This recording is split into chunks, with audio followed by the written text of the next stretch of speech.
এমন এক প্রত্যাবর্তনই হয়তো চেয়েছিলেন সাব্বির রহমান। একাই যে একটি ম্যাচ জেতানো যায় অস্ট্রেলিয়ার মাটিতে যেন সেটি প্রমাণ করলেন তিনি। সাব্বিরের দুর্দান্ত ব্যাটিংয়ে হোবার্ট হারিকেন্স একাডেমিকে ৩ উইকেটে হারিয়েছে বাংলাদেশ হাই পারফরম্যান্স দল।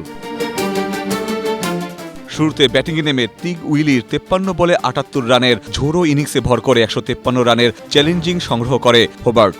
বল হাতে মোহাম্মদ রুবেল ও রিপন মণ্ডল আজও ছিলেন উজ্জ্বল। ১৫৪ রানের লক্ষ্যে ব্যাট করতে নেমে হাই পারফরম্যান্স দলের কোনো ব্যাটারি খুব একটা সুবিধা করতে পারছিলেন না। তবে সাব্বির রহমান ক্রিজে আসতেই বদলে যায় ম্যাচের চিত্র।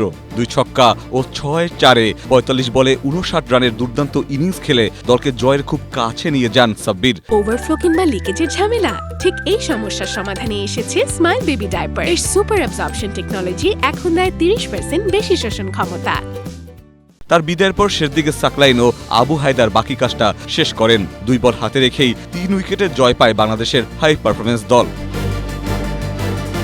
ব্যাট হাতে এমন পারফরম্যান্স নিশ্চয়ই আত্মবিশ্বাস বাড়াবে সাব্বিরের। দীর্ঘদিন পর ফিরে পাওয়া এই ছন্দ ধরে রেখে সামনে আরও ধারাবাহিক পারফরম্যান্স করাই এখন তার সবচেয়ে বড় চ্যালেঞ্জ। কারণ এমন ইনিংসই যে আবারও জাতীয় দলের দরজা খুলে দিতে পারে সেটি নিশ্চয়ই ভালোভাবেই জানেন এই অভিজ্ঞ ব্যাটার। ইখতিয়ার বকুল, এশিয়া পোস্ট।